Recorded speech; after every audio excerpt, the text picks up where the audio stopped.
अस्सलाम वालेकुम। आज हम कंपेयर करेंगे एसिडिटी फिनोल की, अल्कोहल की और कार्बोक्सिलिक एसिड की। उसको एक्सप्लेन करने अब क्या होता है, अगर मैं सपोज करूँ HCl एक स्ट्रॉन्ग एसिड है और उसमें से जब वो डिसोसिएट होगा तो क्या बनेगा, एक H+ बनेगा और Cl- बनेगा। तो ये क्या है, एसिड है और ये है इसका कॉन्जुगेट बेस है। एसिड का कॉन्जुगेट बेस बनता है और बेस का कॉन्जुगेट एसिड बनता है। अब एसिड जितना स्ट्रॉन्ग होगा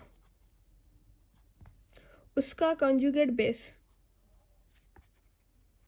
की बेसिसिटी जो होगी उतनी ही कम होगी या वीक होगी। मतलब उसका कॉन्जुगेट बेस से उतना ही कम बेसिक होगा।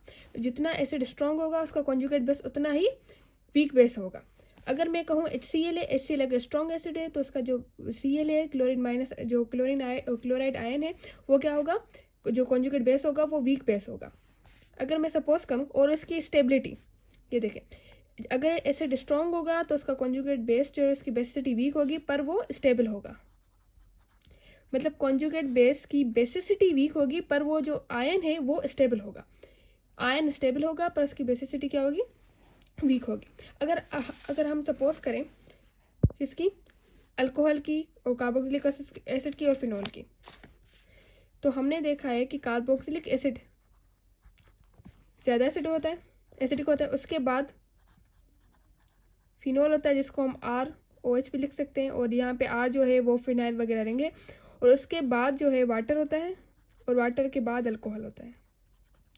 पर यहाँ पे हम वाटर को कंपेयर नहीं कर रहे, इस वजह से हम इसको एलिमिनेट कर सकते हैं। और कैसे लिख सकते हैं, RC+OH कार्बोक्सिलिक एसिड ज़्यादा होता है फिनोल से, एसिडिक स्ट्रेंथ बता रही हूँ। और उसके बाद अल्कोहल होगा। ये कौन सा ट्रेंड है, एसिडिक ट्रेंड है। पर अगर मैं कंपेयर करूँ स्टेबिलिटी ऑफ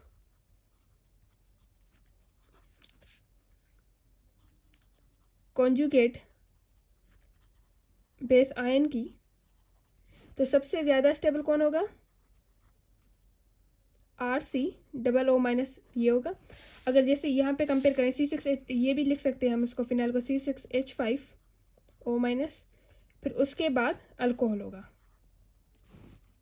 मतलब अगर मैं स्टेबिलिटी कहूँ, क्योंकि सबसे ज़्यादा एसिडिक कौन है, कार्बोक्सिलिक एसिड, इसकी वजह से उसका जो आयन है वो सबसे ज़्यादा स्टेबल है। पर अगर मैं कहूँ बेसिसिटी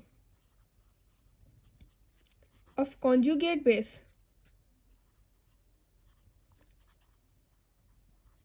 कॉन्जुगेट की बेस की अगर बेसिसिटी कहूँ तो सबसे ज़्यादा बेसिसिटी अल्कोहल की आयन की होगी, उसके बाद फिनोल की जिसको फिनोनियम आयन भी कह सकते हैं, और उसके बाद कार्बोक्सिलिक एसिड के आयन की, मतलब कार्बोक्सिलेट की से।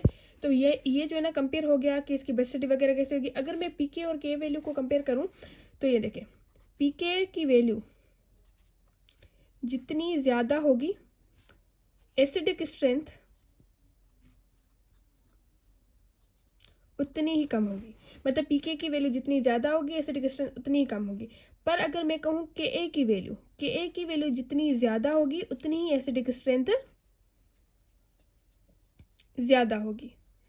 मतलब पीके वैल्यू से इन्वर्सली प्रोपोर्शनल और के वैल्यू से डायरेक्टली प्रोपोर्शनल। अगर पीके की वैल्यू ज़्यादा होगी तो एसिडिक स्ट्रेंथ कम होगी, पर के की वैल्यू ज़्यादा होगी तो एसिडिक स्ट्रेंथ ज़्यादा होगी। मतलब पीके की वैल्यू, के की वैल्यू और कॉन्जुगेट बेस की स्टेबिलिटी और उसकी बेसिसिटी को एक्सप्लेन कर दिया।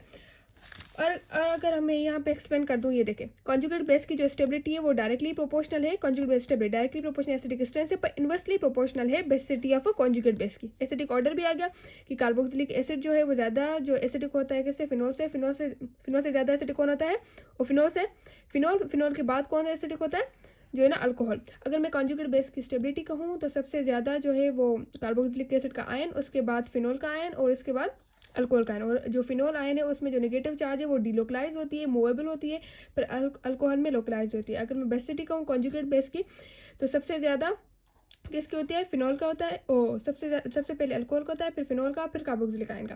पर अगर मैं कहूँ कि इलेक्ट्रॉन विथड्राइंग, अगर इस पर सब्सटीट्यूएंट लग जाए, एक इलेक्ट्रॉन विथड्राइंग होते हैं और एक होते हैं इलेक्ट्रॉन रिलीजिंग, तो उनका क्या फ़र्क पड़ता है, ये देखें।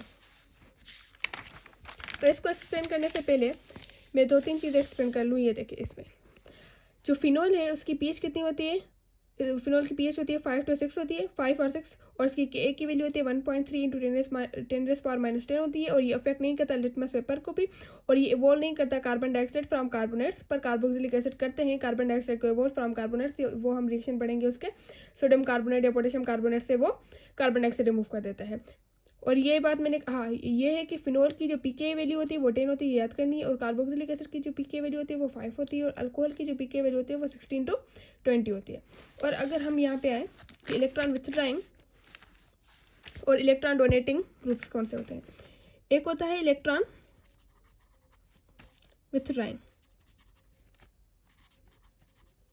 इलेक्ट्रॉन विथड्राइंग मतलब जो इलेक्ट्रॉन को एक्सेप्ट करे, अट्रैक्ट करे, ले इलेक्ट्रॉन।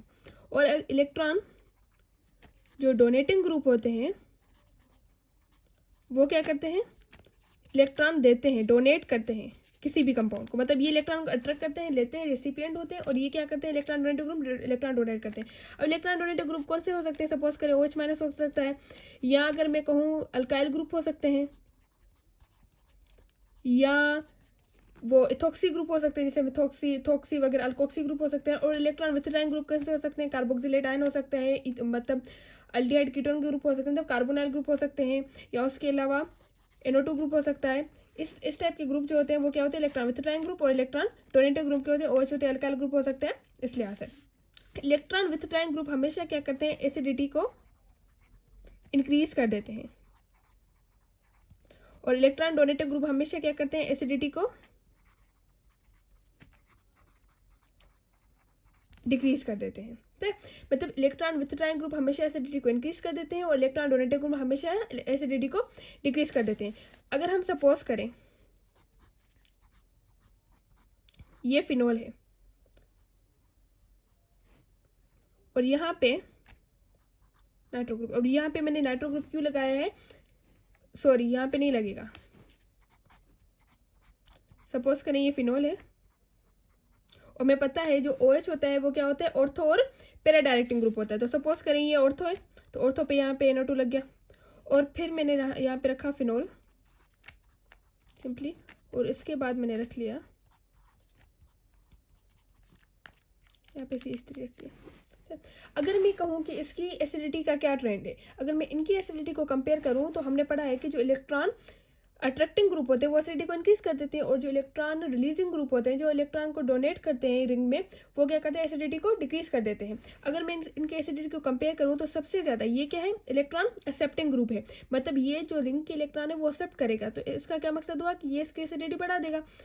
तो फिनोल से ज़्यादा एसिडिक ये है, पर हमने क्या कहा कि जब भी इलेक्ट्रॉन डोनेटिंग ग्रुप लगेंगे किसी भी रिंग में या किसी भी कंपाउंड में, तो वो क्या करेंगे, इलेक्ट्रॉन डोनेट करने की वजह से वो एसिडिटी को डिक्रीज कर देंगे, मतलब फिनोल से इसकी एसिडिटी कम हो जाएगी, तो ट्रेंड ये बन जाएगा।